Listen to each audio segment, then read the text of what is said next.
안녕하세요. 인생을 바꾸는 관점입니다. 오늘은 정말 충격적인 사연을 가지고 왔는데요. 세상에서 가장 믿었고 모든 걸 바쳤던 아들과 며느리에게 배신당해 죽음 가까이 가게 되었던 김순애님의 사연입니다. 여러 사람의 도움과 아들과 며느리에게 복수를 하고자 하는 열망이 기적을 만들었다고 하는데요. 오늘의 사연, 지금 바로 들어보시죠. 안녕하세요. 저는 올해 70을 넘긴 평범한 할머니, 김순애라고 합니다.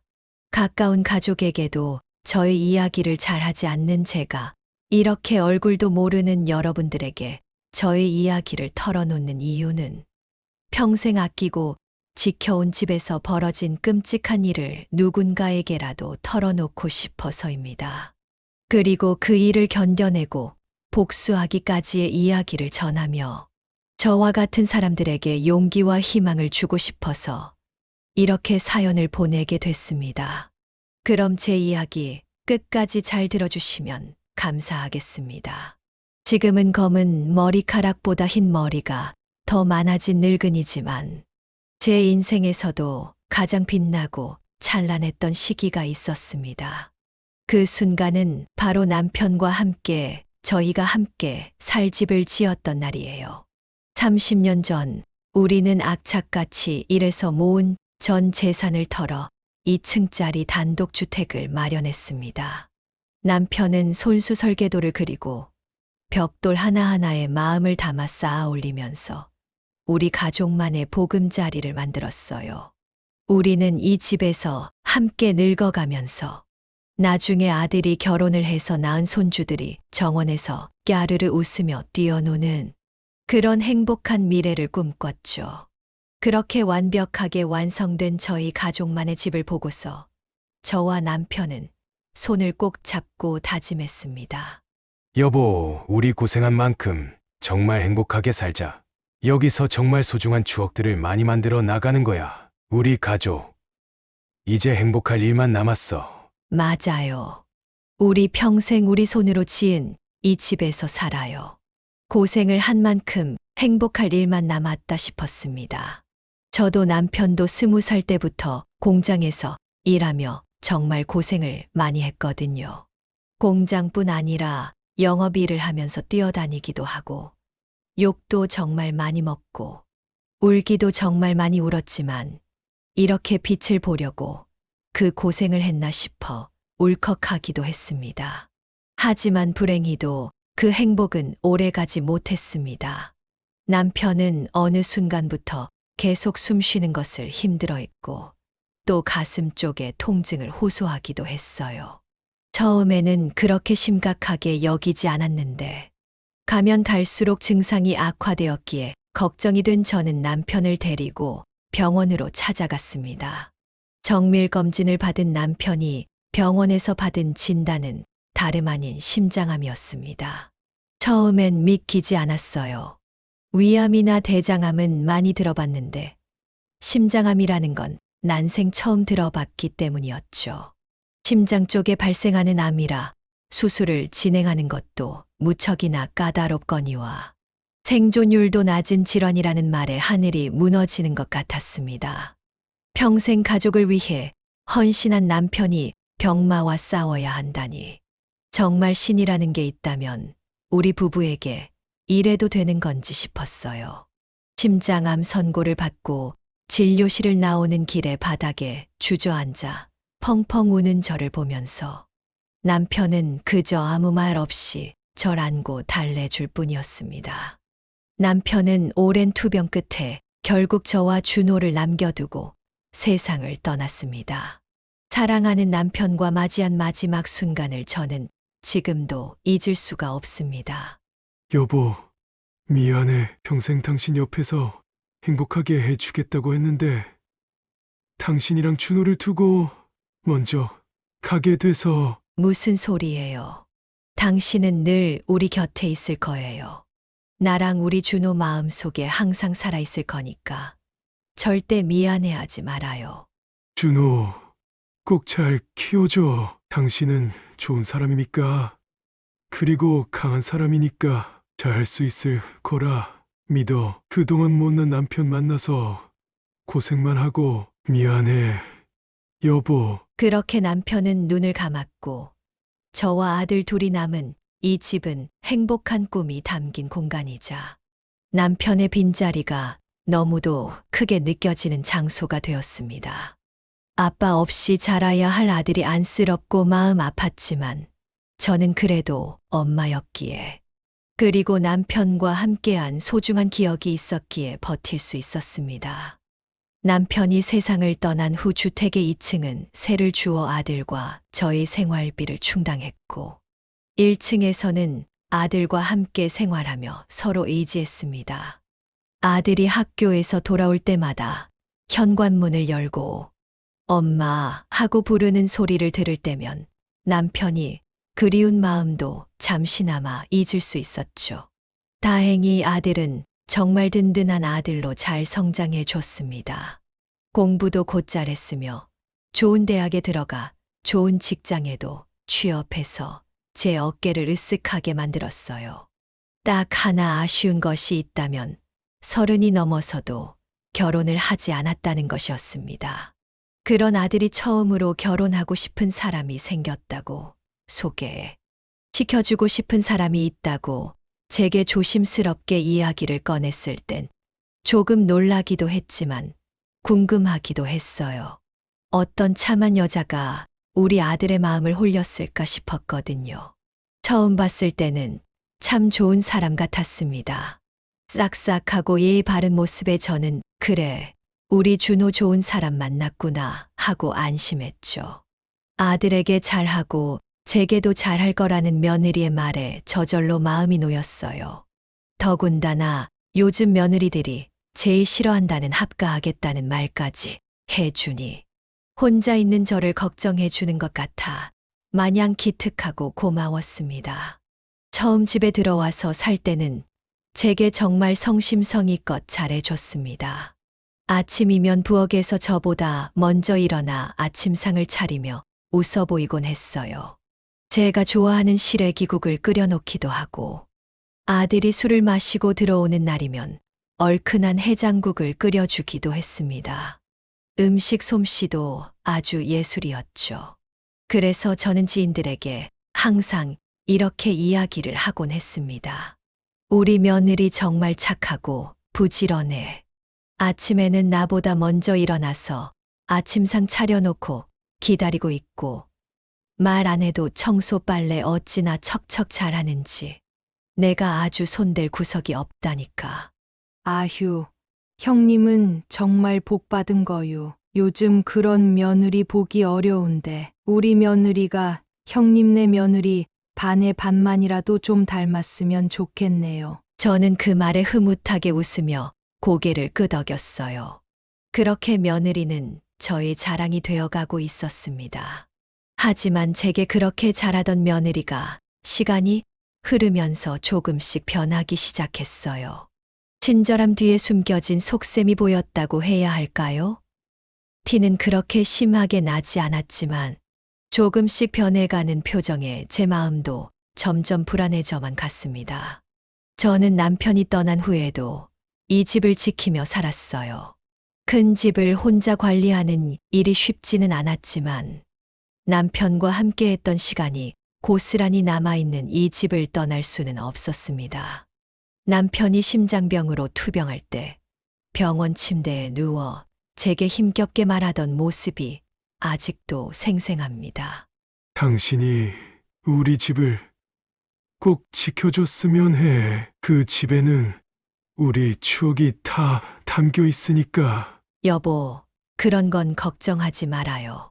하늘이 두 쪽이 난다고 해도 우리가 사는 곳 절대로 떠나지 않을 테니까. 그 약속을 지키기 위해 저는 하루하루 버텼습니다. 그러던 어느 날 동네에 큰 소문이 돌기 시작했어요. 이번에 역세권 개발 들어선다는 소문 들었어? 이 주변의 집값이 폭등할 거래. 맞아. 벌써부터 부동산에서 집 좀 내놓으라고 연락이 빗발친다고 하더라. 진짜 이게 웬일이래? 같은 소문들이었죠. 이 소문은 며느리의 귀에도 들어간 모양이었습니다. 그날 저녁 며느리는 저녁상을 치우며 의미심장한 미소를 지으며 제게 다가와 이런 이야기를 하더군요. 어머님, 뉴스 보셨어요? 이 근처에 역세권 개발 사업을 진행한다고 하던데, 이 근처에 집값이 엄청나게 오른다고 하더라고요. 땅값도 그렇고. 그래, 나도 그 이야기 들었다. 안 그래도 동네 아줌마들이 오늘 모여서 그 이야기밖에 안 하더라. 뭐, 이러나 저러나 나랑은 상관없는 이야기다. 나는 여기서 계속 살 거니까. 제 말에 며느리의 눈빛은 사정없이 흔들렸습니다. 뭔가 더 말하고 싶은 게 있는 것 같았는데, 제가 여기서 살 거라고 못을 박아버리니 입을 꾹 다물어 버리더군요. 설마 땅값이 오를 테니 이 집을 팔라는 헛소리를 하려던 건 아니었을까 싶은 찝찝한 마음이 들었지만, 그때까지만 해도 마음 한켠에 밀려오는 찜찜함을 애써 숨기기 위해 태연한 척 행동했습니다. 그리고 며칠 후 아들과 며느리는 저를 거실로 불러냈습니다. 어머님, 저희가 정말 이 말씀을 드려야 하나 말아야 하나 고민을 많이 했는데요. 이렇게 큰 집을 혼자 관리하시는 게 얼마나 힘드실까 싶은 생각이 들더라고요. 저희는 어머님이 조금 더 편하게 사셨으면 해요. 어머, 내가 언제 너희한테 집 관리하는 게 힘들다고 불평한 적 있니? 나는 그런 적 없다. 보다시피 나는 아무렇지도 않아. 2층 세입자가 달달이 내는 월세로 생활비도 충당하고 있고, 힘든 건 아무것도 없으니 그런 걱정은 안 해도 된다. 어머님, 그래도 생각해 보세요.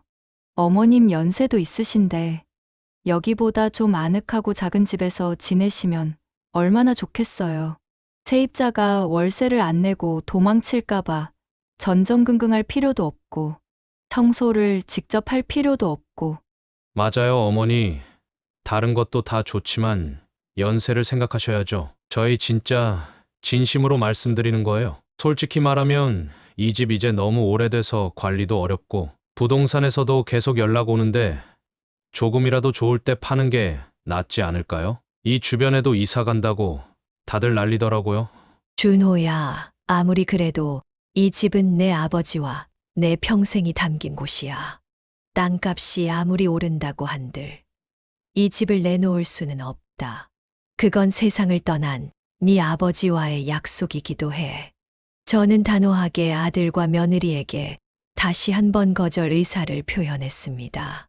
하지만 그날 이후로도 아들과 며느리는 틈만 나면 집 얘기를 꺼내며 저를 끈질기게 설득했어요. 도무지 알아듣기 좋게 이야기를 해도 대화가 통하지를 않더군요. 나중에는 아들이 짜증 가득한 얼굴로 제게 이렇게 말했습니다. 어머니, 대체 왜 이렇게 고집을 부리세요? 아버지와의 약속만 생각하시지 말고 좀 현실적으로 생각해 보세요. 떠난 사람 말만 들을 게 아니라 산 사람 말도 들어주셔야 하는 거 아니에요? 어머니 혼자 사는 집도 아니잖아요. 저는 아들의 태도에 깜짝 놀랄 수밖에 없었습니다. 아들은 사춘기 한 번 겪지 않고 여태까지 제 말이 곧법이라고 생각하며 살아왔거든요. 그런데 그렇게 살아온 아들이 집을 팔지 않는다는 이유로 이렇게 제게 언성을 높이고 인상을 찌푸리며 화를 내다니 좀 이상하다 싶은 생각이 들었습니다. 솔직히 말해봐라, 준호야. 집을 내놓자는 거. 그거 네 생각이니? 아니면 네 와이프가 나한테 이렇게 말하라고 시키던. 내 아들은 내가 제일 잘 안다고. 내가 아는 너는 이렇게 언성을 높일 애가 아닌데. 순간 당황한 표정을 지은 아들은 저의 물음에 아무 말도 못했고, 저는 한숨을 쉬며 창밖을 바라봤습니다. 아무래도 며느리가 부탁을 한 것이 맞는 것 같았죠. 도무지 이해를 할 수 없었습니다. 단 한 번도 제게 욕심을 보인 적 없던 며느리가 집을 파는 것에 왜 이렇게까지 집착을 하는지 말이죠. 그날 밤 저는 창밖을 보며 잠을 이루지 못했습니다. 머릿속으로 수많은 생각들이 오가더군요. 혹시 아들 내외가 큰 돈이 필요한 걸까? 아니면 이 집을 팔아 자신들의 욕심을 채우려는 건가 싶은 생각도 들었습니다. 아들과 며느리에 대한 의심이 점점 깊어졌지만 이내 저는 마음을 다잡았어요. 옆에서 아무리 떠들어대도 제게 억만금을 준다고 해도 이 집을 내놓을 생각은 추호도 없었습니다. 이 집은 제가 지켜온 마지막 자존심이고 남편과 저의 모든 것이 담긴 곳이었으니까요. 지난 추억들이 밥을 먹여주느냐고 답답하게 생각하시는 분들도 계실 겁니다. 하지만 세상을 떠난 남편이 저희 가족을 위해 유일하게 남겨놓고 간 것이기에 어떤 수를 써서든 지키고 싶었어요. 그러던 어느 날 저는 새벽에 목이 말라 물을 마시러 주방으로 나왔다가 아들 방에서 작은 대화 소리가 새어나오는 걸 들었어요. 그래서 주방으로 가던 발걸음을 멈추고 방문 앞에서 귀를 기울였죠. 오빠, 우리 언제까지 이렇게 살아야 돼? 솔직히 오빠도 여기서 계속 어머님이랑 같이 지내는 거 싫잖아. 이번에 집 팔면 우리도 숨 좀 쉬고 살 수 있어. 집도 살 수 있고 차도 살 수 있고. 오빠는 정말 이 좋은 기회를 놓치고 싶어? 며느리의 말을 들은 아들은 깊은 한숨을 내쉬었어요. 그 한숨 소리가 제 가슴을 깊이 찔렀습니다. 저는 아들의 반응이 너무 궁금해 방문을 소리나지 않게끔 살짝 열어봤어요. 아들은 침대에 앉아 머리를 감싸쥐고 있었고 며느리는 아들의 옆에서 다정하게 손을 잡고 있었습니다. 그 모습을 몰래 지켜보는 제 손은 떨리고 눈가에는 눈물이 고이기 시작했어요. 그래도 어머니가 저렇게 완강하게 나오시니 나도 어쩔 도리가 없어. 끝까지 아버지랑 함께 지으신 이 집을 팔 수가 없다는데 어쩌겠어. 우리가 직접 부동산에다가 내놓을 수도 없는 노릇이고. 나도 알아, 어머님이 고생하신 거. 어머님이 오빠 혼자서 얼마나 열심히 키우셨는데 그거 하나 모를까 봐. 근데 오빠, 우리 인생도 생각을 해야지. 예전에는 오빠랑 어머님 둘뿐이었으니까 잘 몰랐겠지만 이제 오빠는 가정이 있잖아. 나를 먼저 생각해줘야지. 내가 나 좋자고 이러는 것 같아? 아니야. 우리 모두의 행복을 위해서 이러는 거지. 그러니까 오빠가 설득을 좀 잘 해봐. 자식 이기는 부모 없다잖아. 며느리의 계속된 설득에 아들은 고개를 숙이고 아무런 말도 하지 않았습니다. 저는 그 침묵의 의미가 마음이 흔들리고 있음이라는 것을 느낄 수 있었어요. 그리고 며느리도 그 의미를 알아차린 듯 더욱 적극적으로 아들을 구슬리기 시작했습니다. 다른 거 다 필요 없어. 이 집 하나만 팔면 오빠가 하고 싶어 하는 거 다 할 수 있어. 그러니까 어머님 좀 잘 설득해봐. 정 설득이 안 되면 다른 방법을 생각해 보는 것도 있지만 아무튼 오빠가 해낼 수 있을 거라 믿어. 다른 방법이 있다는 게 무슨 소리지? 며느리와 아들의 대화를 듣고 있던 저는 숨이 확 막히는 듯한 기분이 들었습니다. 그리고 그제야 깨달을 수 있었어요. 며느리는 그저 돈 하나만 바라보고 이 집에 들어와 살았던 것이었고 이 집을 판 돈으로 분가를 해서 자기네들끼리 잘 먹고 잘 살려는 계획을 세웠던 것이었습니다. 본인이 머릿속으로 그리고 있던 그림을 현실화시키기 위해 아들을 이용하고 있는 거였고요. 요즘 친구들 말로 현타라고 하죠. 인생의 회의감이 들기 시작했습니다. 저는 며느리가 제게 살갑게 행동했던 것이 모두 다 진심이라고 생각했어요. 그래서 주변 지인들에게 이런 며느리가 세상에 어디 있느냐며 자랑을 하고 다닐 정도로 며느리를 예뻐했고 잘해줬었는데 며느리를 딸처럼 아낀 대가가 이런 거라니 기가 막혀서 말도 제대로 나오지 않더군요. 그 대화를 들은 이후부터 저는 아들 내외와 같이 식사를 하지 않았습니다. 아들이나 며느리가 제게 말을 걸어 올라치면 일부러 그 자리를 피해 밖으로 나가거나 제 방에 쏙 들어가 문을 잠궈버리곤 했죠. 하늘이 무너지는 한이 있더라도 절대로 이 집을 팔 수 없었습니다.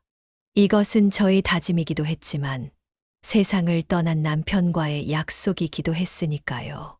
그렇게 꾸준히 아들 내외와의 대화를 외면하던 어느 날, 며느리가 뜬금없이 제게 이런 말을 건네는 겁니다. 어머님, 오늘 밤이 별 보기에 제일 좋은 날이라고 하더라고요.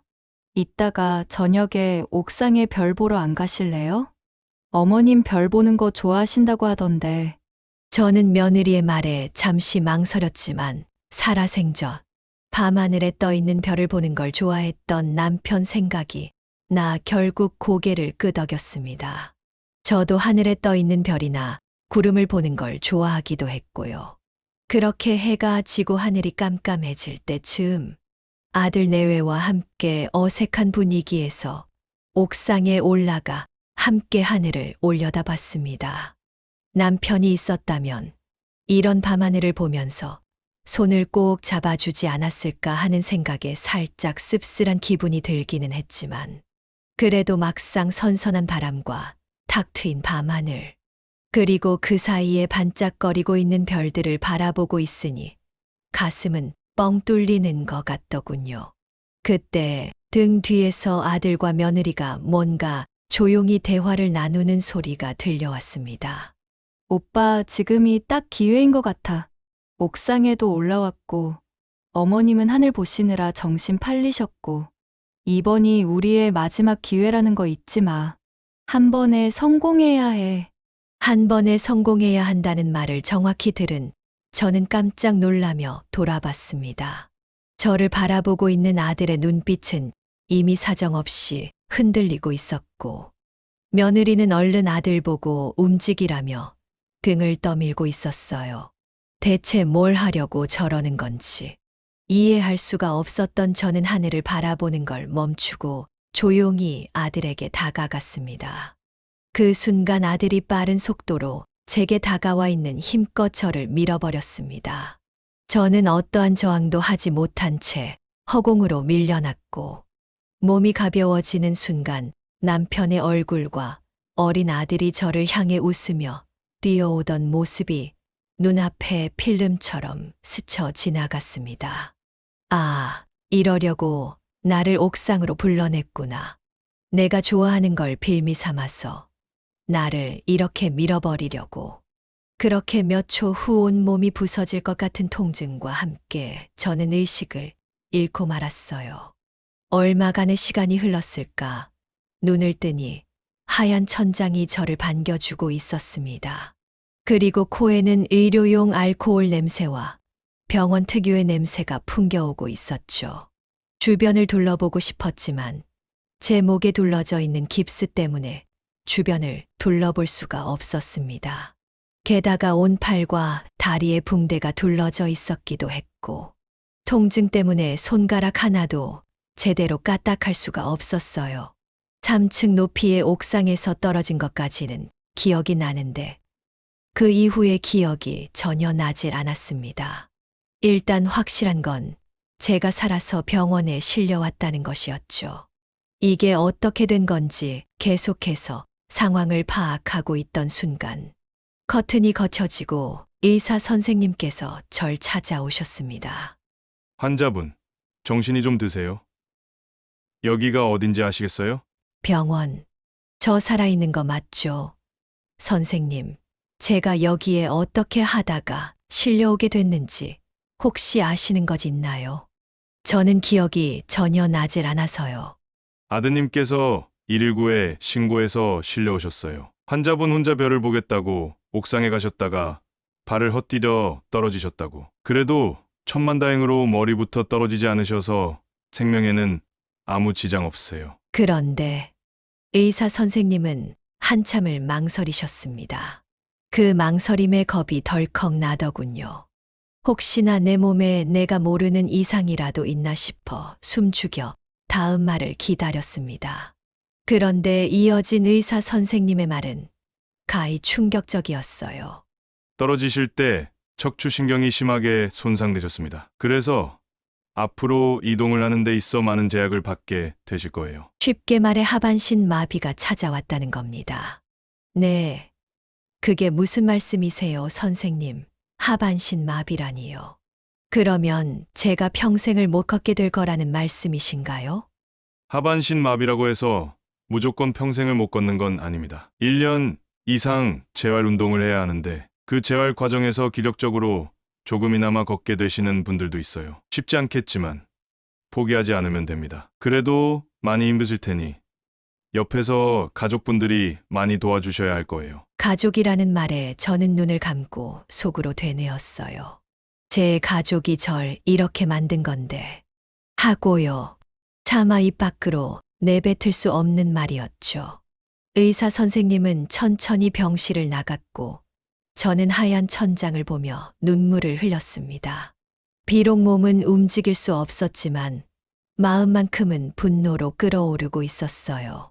병원에서의 시간은 참으로 고통스러웠습니다. 해가 몇 번이고 뜨고 지고 계절이 바뀌어도 저는 병실 침대 위에 누워 그저 천장만 바라볼 뿐이었습니다. 처음에는 손가락 하나 움직이지 못한다는 현실이 믿기지 않았고 억울함과 분노가 밀려왔습니다.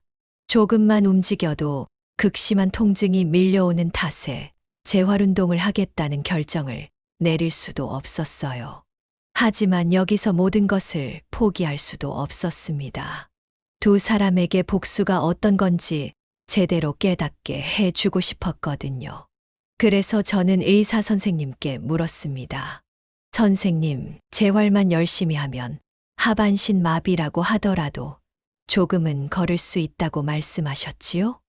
네, 하지만 그게 정말 쉽지만은 않은 일이라서요. 환자가 100명이라 치면 한두 명 그렇게 될까 말까 한 수준이라 제가 장담할 수는 없습니다. 게다가 환자분께서는 지금 꽤나 연로하신 편이기도 해서 더욱 확실하게 말씀 못 드리는 것도 있고요. 저는 의사 선생님의 말씀에 더욱 마음을 굳게 다잡았습니다.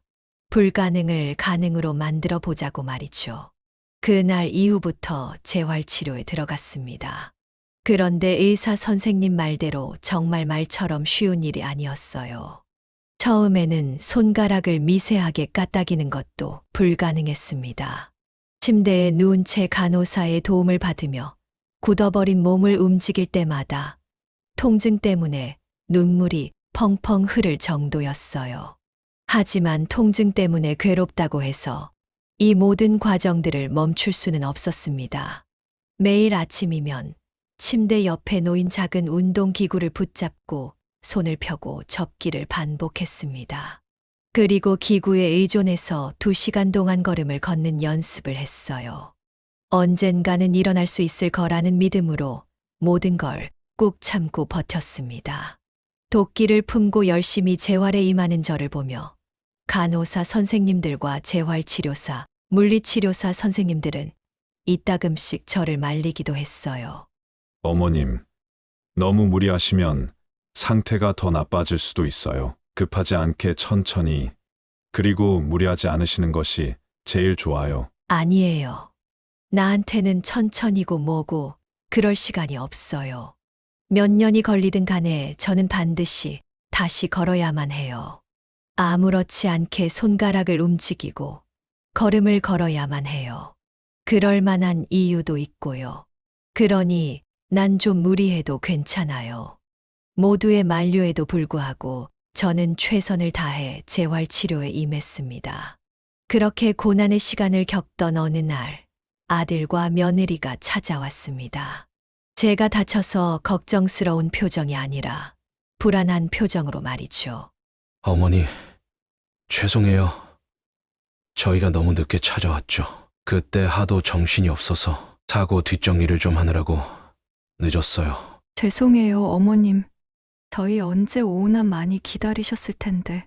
겉으로는 저를 걱정하는 척하면서 한편으로는 제 입에서 무슨 말이 나올지 몰라 불안한 표정을 짓고 있는 아들과 며느리를 보면서 저는 연기를 하기로 마음 먹었습니다. 어차피 이 두 사람에게 복수를 하려고 이렇게 온 몸이 으스러지는 통증까지 참아가며 재활치료를 하고 있는 것이니 이 정도는 해볼만 하겠다 싶었죠. 정말 미안한데 저를 아세요? 바로 아들과 며느리를 남처럼 모른 척 하는 것이 저의 계획이었습니다. 제가 두 사람을 모른 척하니 불안한 표정은 싹 가시고 어리둥절한 표정으로 저를 바라보더군요. 어머니, 지금 장난치시는 거죠?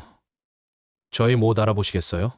네, 정말 미안하지만 내가 사고가 났을 때 머리를 다친 건지 사고 상황도 다른 사람도 전혀 기억이 안 나는 상황이에요.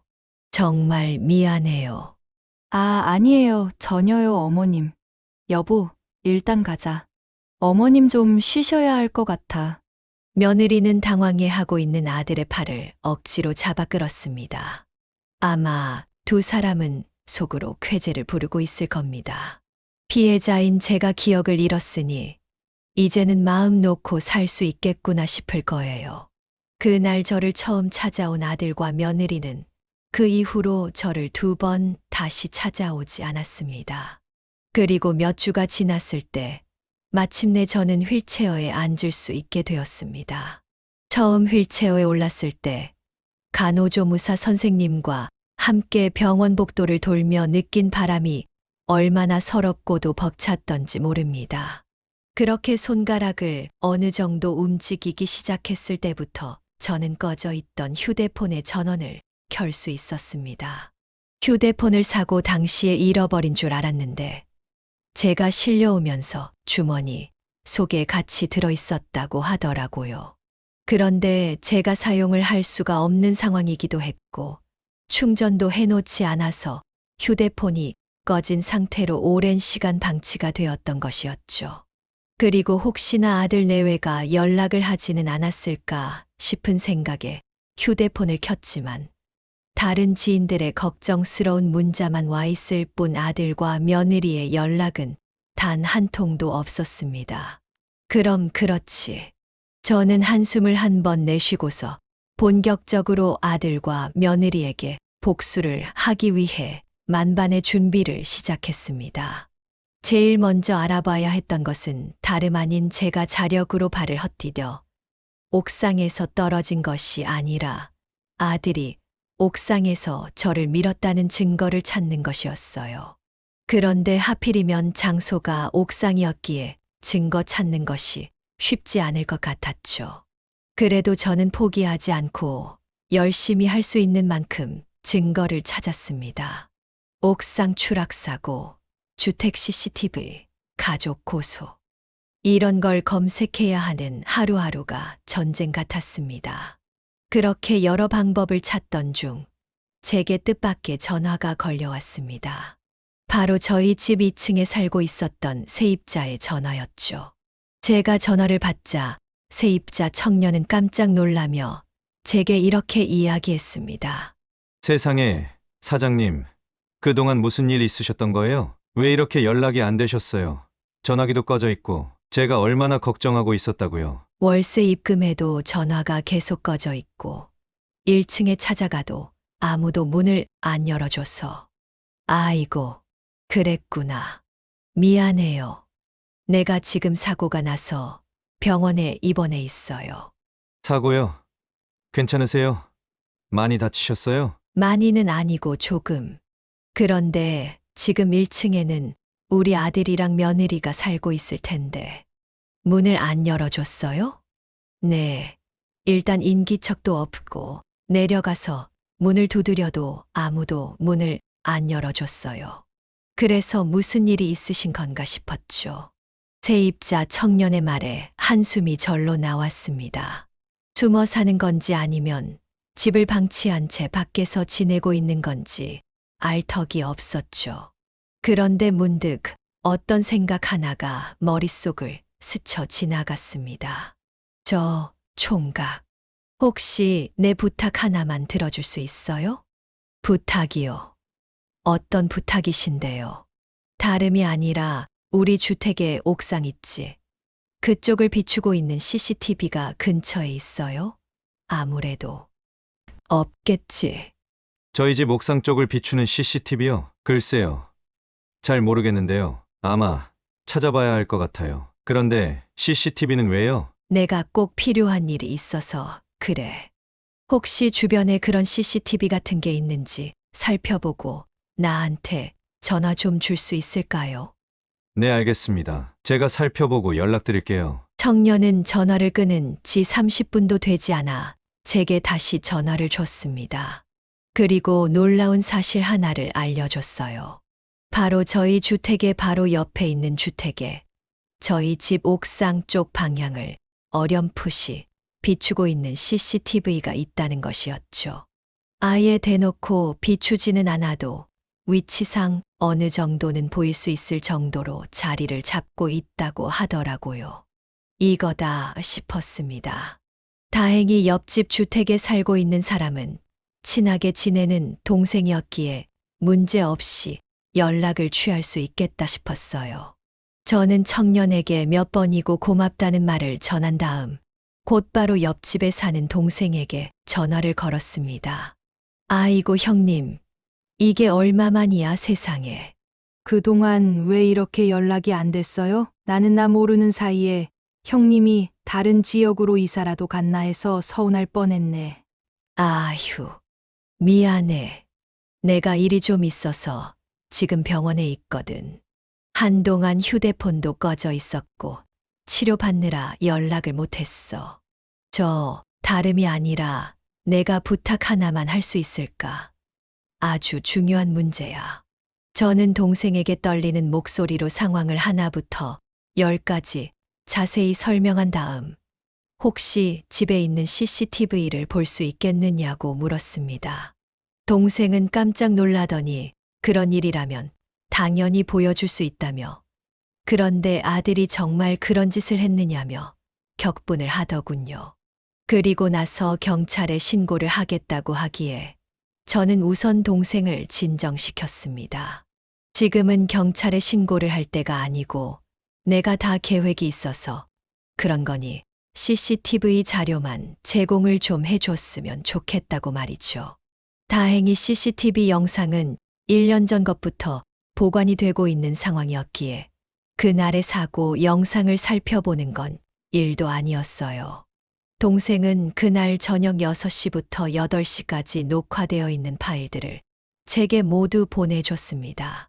하나하나 영상을 확인하던 순간 마지막으로 보내준 파일 안 화면 속에서 아들과 며느리가 저를 옥상으로 데리고 올라가는 모습이 나왔습니다. 그리고 밀치는 장면까지도 아주 선명하게 잘 촬영되어 있었죠. 저는 동생에게 증거를 찾았다며 해당 모습을 보여줬습니다. 세상에나, 형님 정말 큰일 나실 뻔했네요. 이런 말도 안 되는 큰일이 있었는데 동네에 소문 하나 안 난 게 놀랄 노자예요, 정말. 지금은 괜찮으신 거예요? 그럼 내가 어떤 사람인데 하반신 마비 때문에 다리를 쓸 수는 없지만 지금 재활치료 열심히 받으면서 잘 버티고 있어. 내가 이 자료를 경찰에 제출해도 괜찮을까? 어쩌면 너도 같이 나와서 조사를 받아야 할 수도 있는데. 당연하죠, 형님. 제가 왜 보내줬겠어요? 도움될 만한 곳에 쓰라고 보내드린 거잖아요. 필요하면 바로 달려가 드릴 수 있으니까. 경찰에 꼭 요 자료 제출하셔요. 아휴, 우리 형님 정말 내가 다 속상하네. 증거를 확보한 날을 계기로 저는 하루도 빠짐없이 재활치료에 매달렸습니다. 발가락 끝이 미세하게 떨리는 날, 저는 밤새 기뻐하며 더 많은 시간을 걸음을 걷는 연습에 쏟아부었습니다.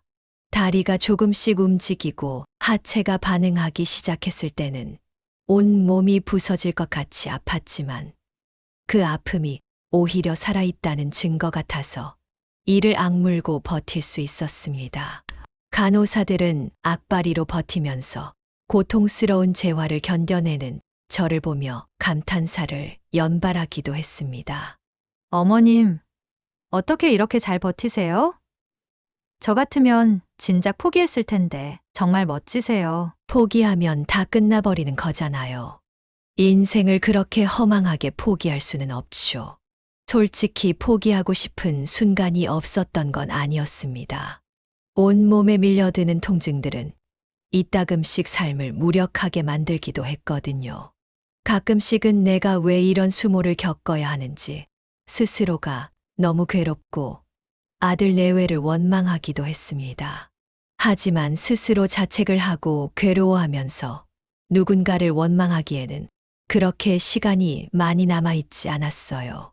그런 식으로 시간을 낭비할 바에야 한 번이라도 더 운동을 하는데 시간을 쏟자 마음을 먹은 저는 2시간, 3시간 동안 걸음을 걷는 연습에만 매진했습니다. 그리고 시간이 흐르고 또 흘러 드디어 목발을 짚고 일어서서 몇 걸음을 내디딘 날 병원의 간호사들과 의사 선생님은 놀라서 눈시울을 붉히기도 했어요. 하반신 마비 환자가 이렇게 자력으로 일어나서 목발까지 짚는 건 정말 어려운 일인데 젊은 사람도 이렇게 못해요, 어머님. 정말 대단하신 거예요. 그렇게 열심히 재활을 받으시더니 드디어 해내셨네요. 축하드려요. 저는 목발을 짚고 눈물을 뚝뚝 흘리며 제게 박수를 치는 사람들을 향해 웃어 보였습니다. 그리고 저는 퇴원을 한 후 곧바로 집에 돌아가지 않고 2층 세입자 청년의 집으로 향했어요. 혹시라도 비밀번호를 바꿔놓았을 수도 있고 지금은 아들과 며느리의 얼굴을 보고 싶지 않았거든요. 세입자 청년은 목발을 짚는 저를 부축하면서 거실에 있는 소파에 저를 앉혀주었습니다. 저는 청년에게 CCTV가 있다는 사실을 알려줘서 고맙다고, 덕분에 문제들을 해결할 수 있을 것 같다고, 고맙다는 인사를 건넸어요. 제가 일을 해결하는 데 도움이 되었다니 정말 다행이에요. 그런데 대체 무슨 일이 있으셨던 건지 여쭤봐도 될까요? 대체 뭐길래 옥상을 비추고 있는 CCTV 자료까지 필요하신 건지, 그리고 다리는 왜 이렇게 되신 건지도요. 청년의 물음에 저는 망설이지 않고 그동안에 있었던 모든 일들을 털어놓았습니다. 이 주변에 역세권 개발에 대한 이슈가 있었고 그걸 알게 된 며느리와 아들이 어떻게 행동을 했는지, 어떻게 관계가 틀어지게 됐는지, 그리고 나중에는 어떻게 행동을 했는지까지 낱낱이 알려줬죠. 청년은 도무지 믿기 힘들다는 듯 입을 쩍 벌리고 저를 멍하니 쳐다보고만 있었습니다. 사실 저도 마찬가지였어요. 아무리 생각을 해도 집과 돈 하나 때문에 낳아준 부모를 옥상에서 밀어버리는 자식이 대한민국, 아니 세상에 어디 있단 말인가요? 저는 그날 늦은 새벽에 들어와서 그런 사고가 있었는지도 몰랐어요. 진짜 어떻게 다른 사람도 아니고 자기 부모한테 그럴 수가 있는지 충분히 복수를 생각하고 계실만 하네요. 마음고생 몸고생 정말 많으셨을 것 같아요. 그렇지. 나는 내 아들이 나한테 그런 말도 안 되는 짓을 하리라고는 상상조차 해본 적이 없으니까. 다행히 목숨은 건졌지만 그 대가로 다리를 잃었지. 저기 혹시 괜찮으시다면 제가 더 많이 도움을 드리고 싶어요. 아드님이랑 며느님 생년월일이랑 이름, 전화번호 알고 계세요? 혹시 다른 문제들이 있는지 살펴볼게요. 제가 꼭 도와드리고 싶어서 그래요. 간절한 눈으로 저를 바라보는 세입자 청년의 눈빛에 저는 아들 내외의 기본적인 신상 정보를 전달해 줬습니다.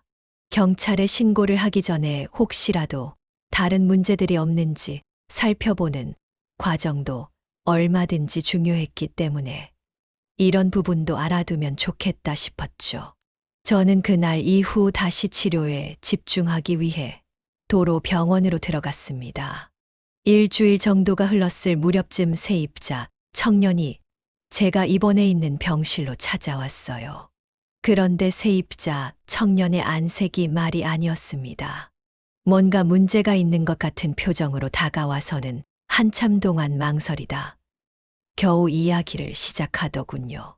놀라지 말고 들으세요. 사장님 며느리분 예전에 사기 전과가 있더라고요. 사실 제 친구가 경찰서 행정 쪽에서 일하는데 그 친구에게 상황을 설명하고 사람 하나 살리는 셈치고 도와달라고 부탁했더니 과거 기록을 찾아줬어요. 사기 전과로 몇 년 전에 집행유예를 받았고 피해자도 피해 금액도 상당히 많았대요. 그런 사람이 지금 멀쩡하게 아무렇지도 않게 살고 있었다니. 저도 그 이야기를 듣고 크게 충격을 받았어요.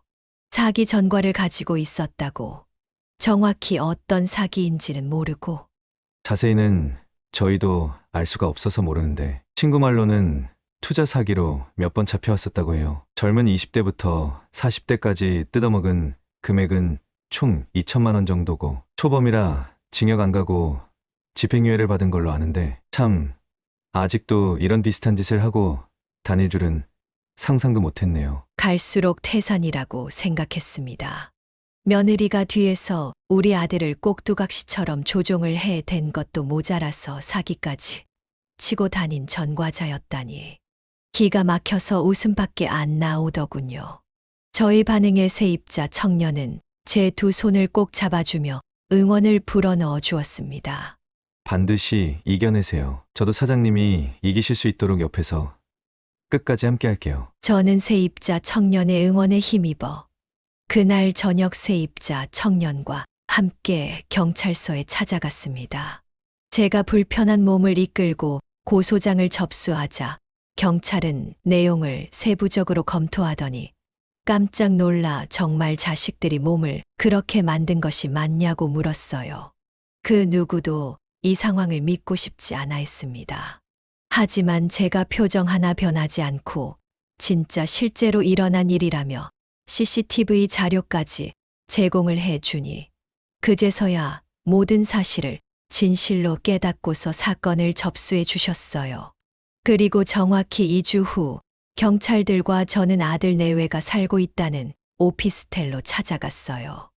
이 두 인간들은 좋은 1층 집 주택은 나몰라라 하고 어디서 돈이 난 건지 전세로 오피스텔을 얻어 잘 지내고 있디고 하더군요.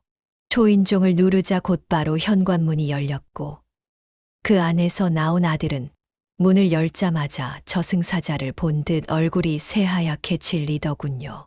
경찰은 아무렇지도 않은 덤덤한 표정으로 아들의 손목에 수갑을 채우며 고지사항을 읽어가기 시작했습니다.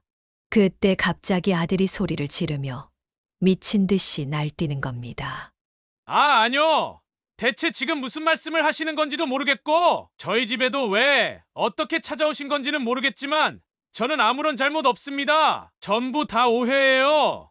오해! 김준호 씨, 저희가 증거도 없이 집에 찾아와서 이러는 것 같아요. 아무 잘못 없는 사람 수갑 채워서 끌고 가면 저희도 처벌받습니다. 굳이 저희 손해보는 일을 왜 합니까? 그것도 경찰이. 어머니, 기억을 잃으신 거 아니었어요? 저한테는 분명히 아무것도 기억 안 난다고 하셨잖아요. 그건 너희를 떠보기 위한 연기였어. 그런데 너희는 정말 눈 하나 깜짝 않고 내가 기억이 안 난다고 하니 그날 이후로는 날 찾아오지 않더라. 참, 그때 알았어. 너희는 정말 사람의 탈을 쓴 악마라는 걸.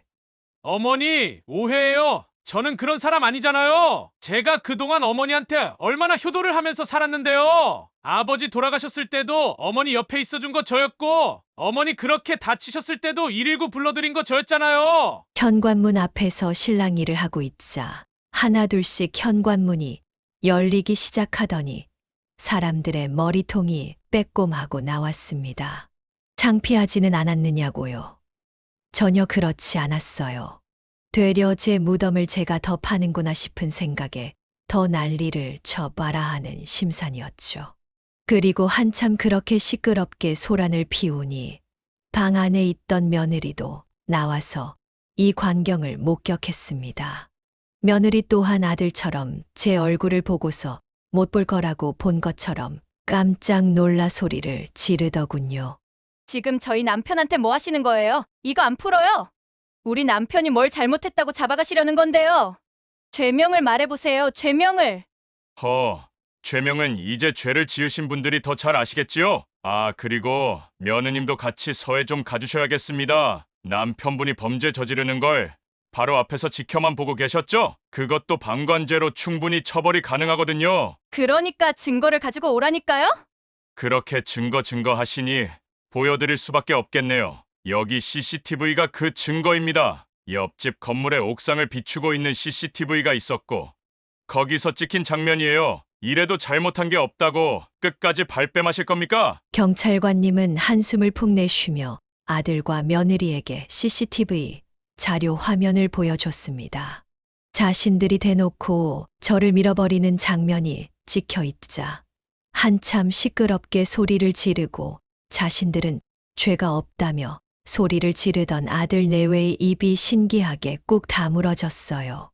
자, 이제 원하는 증거까지 보여드렸으니까 조용히 서로 가시죠. 그렇게 억울하고 화가 나고 잘못됐다 싶으시면 서에 가서 실컷 이야기하시고요. 어머님, 저희가 정말 잘못했어요. 한 번만 용서해 주세요. 저 이렇게 감옥에 갈 수 없어요, 어머님. 며느리는 손목에 수갑을 찬 채로 소리치며 울었고 아들은 눈물을 쏟으며 제발 선처해 달라고 애걸복걸하며 매달렸습니다. 어머니, 저 좀 살려주세요. 네. 저는 어머니 아들이잖아요. 이렇게 잡혀갈 수는 없어요. 제가 전부 다 잘못했어요. 많이 반성하고 있으니 한 번만 용서해 주세요. 제발요. 아들은 떨리는 손을 제게 뻗으며 후회의 눈물을 훔쳤지만 저는 그저 이성적인 표정을 하고서 마치 도살장에 끌려가듯 끌려가는 아들 내외를 바라볼 뿐이었습니다. 두 사람은 수갑을 차고 경찰차에 타는 순간까지도 미친 사람처럼 제게 잘못했다고 용서를 빌었어요. 어머님, 이러시면 안 돼요. 저 진짜 잘못했어요.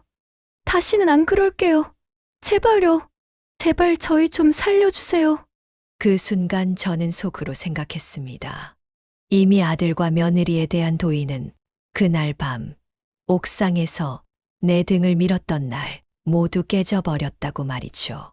이제 와서 잘못을 빌어봤자 아무 소용이 없다는 걸, 너무 먼 길을 와 버렸다는 것을 아들과 며느리도 제대로 깨달아야 했습니다. 아들 며느리는 그렇게 경찰에 잡혀간 이후 본격적으로 구속이 되었다고 했습니다. 아들과 며느리가 구속된 후에도 제 삶은 멈춰 있지 않았어요. 끝나지 않을 재활치료는 계속 이어졌습니다. 고민하고 있던 모든 것들이 해결되었기에 제 몸을 더 챙기고 싶었거든요. 처음 목발을 짚고 몇 걸음을 내디딜 때의 감격을 잊을 수가 없었기에 이제는 목발 없이도 걸을 수 있기를 바라는 마음을 담아 재활을 계속했습니다. 이제 조금만 더 버티자. 그렇게 생각을 하면서 하루하루 긍정적인 마음을 가지고 살아갔습니다. 그리고 무엇보다 그토록 바라던 집으로 돌아왔을 때 혼자가 아니라는 사실이 저를 버티게 했습니다. 저를 정성껏 보살펴준 2층의 세입자 청년과 결정적인 증거 자료를 챙겨준 옆집 동생은 저를 가족처럼 챙겨줬어요. 세입자 청년은 항상 저희 집에 들러서 무슨 일 있으시면 꼭 저한테 말씀 주세요. 라고 이야기를 해줬고 장을 받아주기도 하고 때로는 함께 식사를 하며 저의 잃어버린 웃음을 되찾아줬습니다. 시간이 어느 정도 지난 지금은 짧은 거리는 보행기를 짚고 좁은 보폭으로나마 걸을 수 있게 되었습니다. 느리지만 제 발로 걷는다는 게 이렇게 소중한 건지 처음 깨달았습니다. 어느 날은 세입자 청년의 도움으로 옥상에 올라가 멍하니 하늘을 바라보다 생각했습니다. 이 옥상도 이제는 나의 트라우마가 담긴 곳이 아니라 힘들 때마다 속을 탁 털어놓을 수 있는 편한 공간으로 여겨야 한다고 말이죠. 그러기 위해서는 분위기 전환부터 필요하다고 생각한 저는 작은 화분 하나부터 옥상에 들이기 시작했습니다. 그리고 세입자 청년이 함께 옥상을 꾸미는 것을 도우며 본격적으로 텃밭을 만들었습니다. 토마토, 상추, 고추 등등 아무것도 없이 텅 비었던 옥상에는 싱그러운 초록빛이 가득해졌습니다. 매일 아침 텃밭에 물을 주는 것이 저의 유일한 낙이 되었지요. 솔직히 말하면 아직까지 가슴 속에는 상처가 아물지 않고 남아 있습니다. 그리고 몸의 아픔도 여전히 남아 있지만 저는 그 상처를 이겨내고 새로운 삶을 시작하고 있습니다. 그리고 이제는 활짝 웃으면서 하루를 맞이할 수 있게 되었습니다. 하루하루 살아있음에 감사하며 지금 현재에 만족하면서 최선을 다해 살아가 보려 합니다. 제 주변에는 저를 소중히 해주는 사람들이 많으니까요. 늙은이의 길고 길었던 이야기를 들어주셔서 진심으로 감사드립니다. 그저 행복한 날들만 가득하시기를 바랍니다. 네, 오늘 이야기는 어떠셨나요? 오늘 이야기를 듣고 어떻게 생각하시는지 어머님, 아버님의 생각을 댓글로 공유해주세요. 저는 또 다른 사연으로 찾아뵙겠습니다. 좋아요, 구독, 알람 설정을 통해 앞으로도 따뜻한 정을 나눌 수 있게 함께 해주세요. 어머님, 아버님의 삶의 지혜와 경험을 나눌 수 있는 통로가 되겠습니다. 오늘도 인생을 바꾸는 관점을 통해 사연을 들어주셔서 감사합니다.